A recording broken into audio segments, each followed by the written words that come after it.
Magandang araw sa inyo mga manonood. Para sa episode na to, magbibigay lang ako ng onting kaalaman regarding sa pagpapa-PMS ng Kia Sonet. Etong video na to ay specifically para sa pagpapa-PMS ng Kia Sonet nyo o yung una niyang PMS, which is yung 6 months or 10,000 kilometers, whichever comes first. Ito ay aking contribution lang at ito ay onting dagdag kaalaman na rin para sa mga new owners ng Kia Sonet or sa mga talagang walang background sa kotse.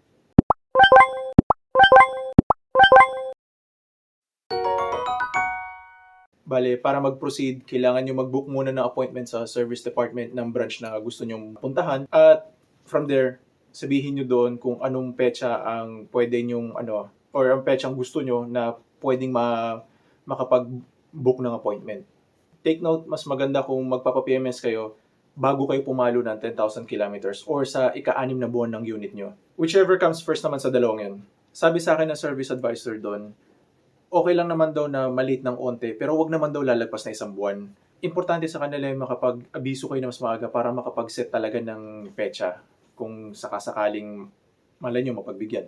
Hindi nila ina-advise to, pero ang importante kasi sa kanila is kailangan makapag-abiso kayo sa kanila na mas maaga na malilate kayo ng ilang araw. Hindi ko na-iklaro sa kanila kung pwede mag-set ng appointment through email, pero kapag bumibili kasi kayo ng kotse sa Kia, yung may number silang inaabot sa inyo. Number yun ng service department. Pwede nyo tawagan yung number na yun para makapag-set kayo ng appointment for PMS. Upon successful na pag-booking ng appointment nyo, makaka-receive kayo ng email ng schedule nyo for PMS. Ang rule of thumb dito, syempre pag mga ganyan, puntahan nyo at least 30 minutes or earlier para mas maganda. Natin yung Hindi, ngayon lang. mo?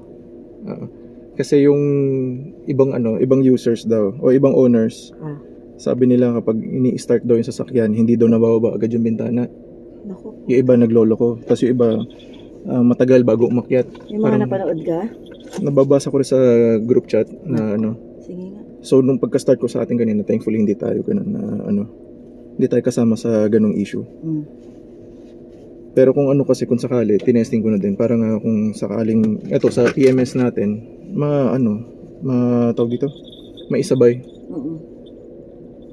Thankfully hindi. Okay.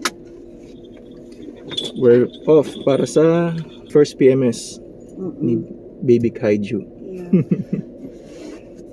Yeah. Check up siya for the first time. Thankful kami na wala masyadong problema yung unit. Except lang sa door handle. Sa front passenger side kasi nag-i-stack up. Pero other than that, thankfully wala na.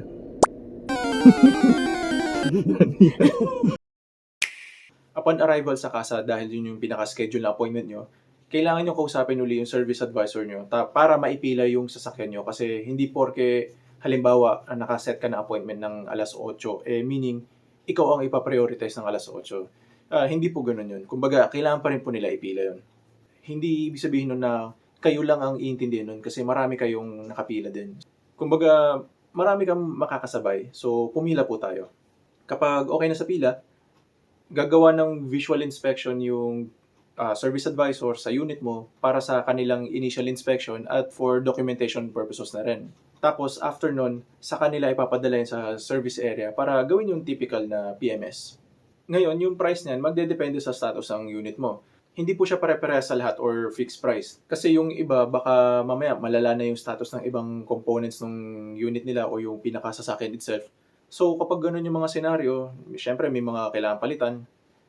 In turn, lalaki din yung bill ng owner.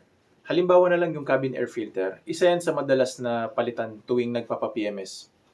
May ibang mga kasama sa packages nila na pwede tayo mag-opt-out para hindi isama sa gagawin nilang pagpapa-PMS.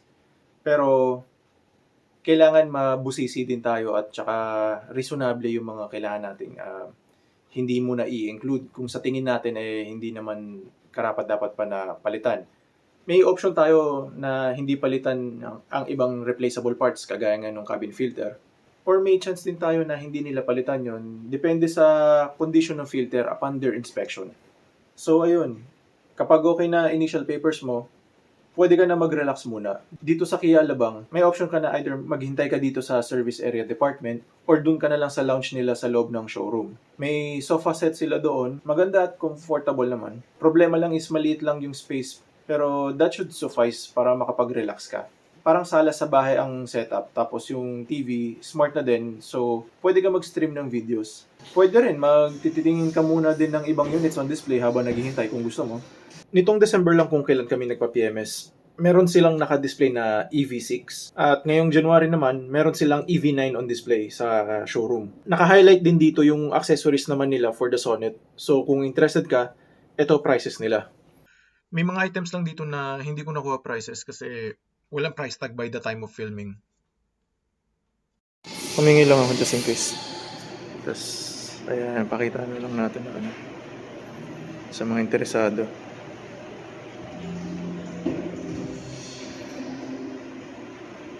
Yung pagtambay dito sa lounge nila, nakakapagbigay talaga ng alaala sa amin nung first day na pagkuha namin ng unit namin. Ang saya-saya ng feeling, tapos nakakatuwa lang kasi sa unang batch ng delivery ng Gravity Gray na units, which is 5 lang talaga para sa buong Pinas that time. Isa kami dun sa 5 na pinalad na unang naging owners ng Gravity Gray at ang unang nirelease dito sa Alabang branch. Masarap sa pakiramdam malaman yung mga bagay na yun, kaya salamat talaga kay Ren dahil dyan. Going back, ang estimate nilang oras na abutin dito ay 3 hours. Emphasize ko lang yung sinabi nila word na estimate. So, estimate lang daw yun ha. So, pwede mapabilis, pwede mapatagal. Depende talaga sa dami ng units yun na sinuserban nila sa araw din na yun. Pero on our case, inabot kami ng 2 hours and 30 minutes. Not bad na rin kasi di mo naman mararamdaman kung kumain ka or kung nanonood ka ng TV. Speaking of kain, dito sa Alabang meron din silang kantin sa loob na open lang for owners at employees. Meron din 7-Eleven at Lawson sa may likod niya na 1 to 2 minute walking distance lang. Tapos malapit lang din yung Molino at yung kabilang kalsada, may mga kainan din. Andyan din yung town center kung sakali. Ang nakikita ko lang na room for improvement sa branch na ito is sana magkaroon sila ng medyo malawak na lounge kung saan pwede makita behind the glass yung unit ng owners habang sineservisan. Madami kasi mga owners na gusto nakikita yung unit nila na sineservisan. Tapos yung iba idadahilan na for peace of mind na rin. And to be honest, isa din kami doon sa mga naghahangad ng ganun na sana magkaroon din kasi sila ng ganung klaseng lounge tulad doon sa ibang kasa. Kapag okay na yung unit nyo, i-inform ng service crew, yung service advisor, tapos hintayin nyo na lang na tawagin kayo ng service advisor para i-discuss sa inyo kung ano yung mga ginawang pag-service doon sa kotse. Or kung may mga sinabi rin ba yung mga technician. And at the same time, para ma-process na rin yung payment. Which is ginagawa dito sa loob ng showroom, katabi ng lounge. Nang sa ganun, ma-process na din ang clearance or ang release papers ng unit nyo. Upon payment, kausapin nyo na lang yung service advisor na okay na yung payment nyo. Tapos, pwede nyo na makuha yung susi ng unit nyo and then you're good to go. By the way, dagdag ko lang ginagawa nila ng simpleng car wash yung unit nyo bago ibalik yun sa inyo. Tsaka, depende sa branch. May mga nababasa ako sa Sonet community na meron daw doon, nagkaroon ng mga free labor pagdating sa TMS. Hindi ko lang maalala kung anong branch yun. Hindi ko rin siya na-confirm. Pero yun yung mga ibang nasabi nila. Kaya yung iba sa mga owners nakakuha ng murang bill sa kanilang PMS. At kaya lang naman sila nagkaroon din ng ganun daw, sabi nila dahil yung branch na yun, nung nag-avail sila, isa yun sa mga freebies nung bumili sila noon. Yun nga lang, hindi ko rin alam kung ilang PMS ang covered doon. Tsaka, honestly, hindi ko na rin inalam kung anong branch yun kasi masaya ako sa overall na naging proseso o tsaka doon sa serbisyo ng kasa sa Kia Alabang. Ang bill namin para sa una naming PMS ay umabot ng 5,000. Gawa ng hindi pa naman kasi kapalit-palit yung cabin filter namin. Hence, naka-minus din kami ng 1,000 sa total bill namin. Typically kasi sa mga owners na nakasabayan namin recently, kadalasan pumapalo sila sa mga 6,000, 7,000. Yung iba more than 10,000 pa nga naging bill. Sa case kasi namin na 2,000 pa lang ang natatakbo ng sasakyan o yung odometer niya, visually and technically, maganda pa yung status ng kotse at goods po siya as a whole. Kaya inabot lang kami ng 5,000. Ganito nga pala yung oil na ginagamit ng Kia Alabang para sa mga Kia Sonet. At salamat nga pala kay Sir Paul sa GC namin para sa pag-share ng ginagamit nila na coolant para sa Sonet. At salamat din dun sa isa na nalimutan ko yung name na nag-share naman ng ID code ng cabin filter. Itong picture na to galing din sa kanya, so credits to the owner na lang. Pasensya na hindi ko nakuha yung pangalan.